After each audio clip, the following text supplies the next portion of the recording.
There was a time when America felt like the biggest party on earth, a place the entire world wanted an invitation to.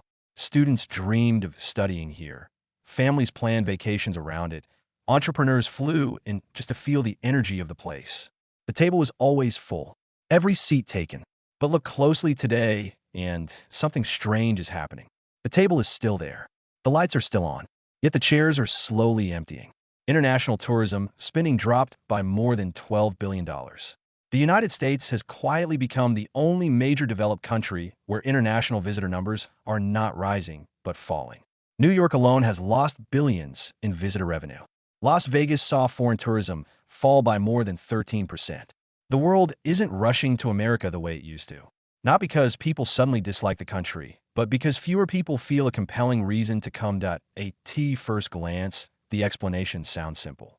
The economy tightened, travel got more expensive, government incentives shifted. Maybe people are just being cautious with money.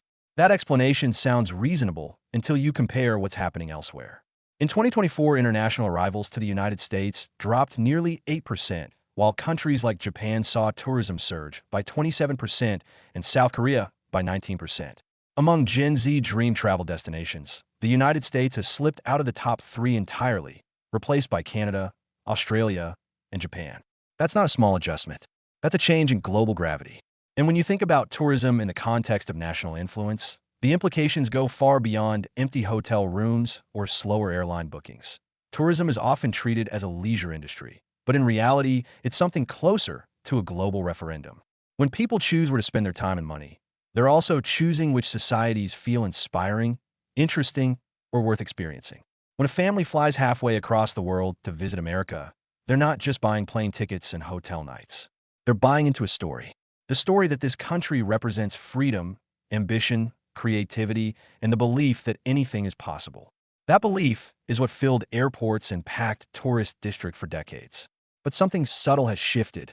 When a German student group chooses Seoul over San Francisco, or a Japanese family visits Vancouver instead of California, they're not simply changing vacation plans.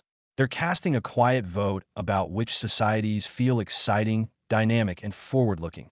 For most of the last century, America functioned like the world's exhibition hall for the future. Silicon Valley demonstrated how technology could reshape everyday life. Wall Street showcased how a free market economy could generate wealth at astonishing speed. Hollywood projected American culture to every corner of the globe. Broadway, Route 66, Times Square, and the Grand Canyon weren't just attractions. They were symbols of a society that seemed constantly in motion, constantly reinventing itself.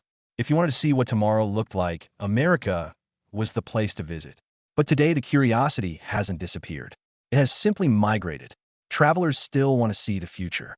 Increasingly, they're finding it in Tokyo, Seoul, Singapore, Berlin, and Dubai. That shift raises a deeper question than the usual headlines about tourism statistics.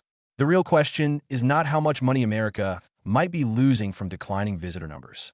The question is whether people around the world still believe that America represents the future they want to see. Tourists are not just consumers, they are witnesses. Every photo taken in New York, every social media post from Yellowstone or Miami, quietly affirms that the American model still fascinates the world. When those check-ins start declining, it signals something more subtle but more powerful. The story may be losing some of its emotional pull. Some observers argue the decline is simply the result of rising competition. Other countries have improved their infrastructure, opened their cultures, and invested heavily in tourism.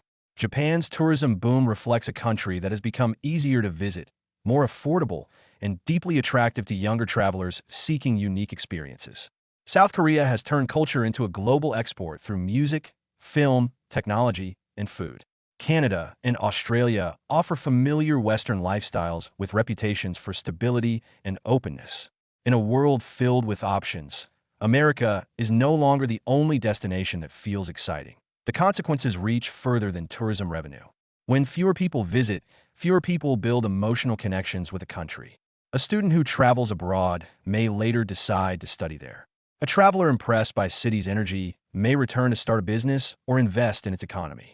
Cultural exchange often begins with simple curiosity.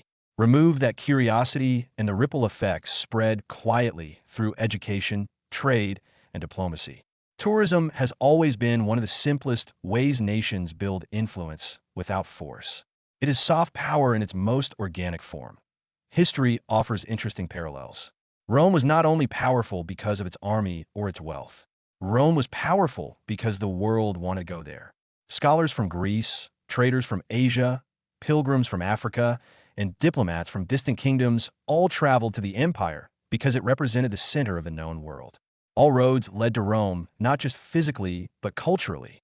When a civilization becomes a destination, it becomes a magnet for ideas, commerce, and influence. America still possesses enormous power. Its military remains dominant. Its technology companies shape global markets. Its cultural exports remain influential. Yet something curious is happening. The road to the empire feels slightly less crowded. New York expects to lose more than $4 billion from international tourism by 2025. Las Vegas, once the entertainment capital of the world, has already seen foreign visitors decline significantly. Major international conferences that once filled convention centers in San Francisco and Chicago are quietly relocating to places like Singapore and Dubai. The empire remains powerful, but the audience is slowly thinning. Imagine hosting a giant backyard barbecue. You've got the grill running, cold drinks and coolers, music playing through expensive speakers. For years, the neighbors came over because your house was the most exciting place on the block. But this year, people text you saying they're heading somewhere else. Maybe the food is different there. Maybe the atmosphere feels fresher. Maybe it's simply new. You still have everything you used to have, but the energy has shifted. Suddenly, the party feels quieter than it once did. When visitor flows decline, the consequences ripple outward. Restaurants near major tourist hubs begin to close earlier. Retail stores that depended on foreign shoppers see sales drop. Service workers lose hours or jobs. Cities built around global tourism start feeling the change in their tax revenue and economic momentum. Yet the economic impact is only part of the story. The deeper concern is symbolic.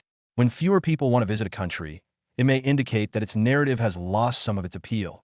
For generations, the American dream served as that narrative. The idea that anyone could arrive with little more than ambition and build a better life created one of the most powerful stories in modern history. Millions traveled across oceans chasing that promise. Students came to study. Entrepreneurs came to build companies. Artists came to pursue creative freedom. The dream functioned like a magnet pulling people toward the country. Today's survey suggests that the magnet may be weakening. Research shows that many young Europeans no longer see the United States as the primary model of social mobility. Increasing numbers of international students choose Canada or Australia for higher education, even when tuition costs are comparable. Visitors who once combined travel with exploration of academic opportunities are looking elsewhere. None of this means America has stopped being a place of opportunity. It simply means the perception of that opportunity has become more complicated. Think of it like a film that once captivated audiences around the world.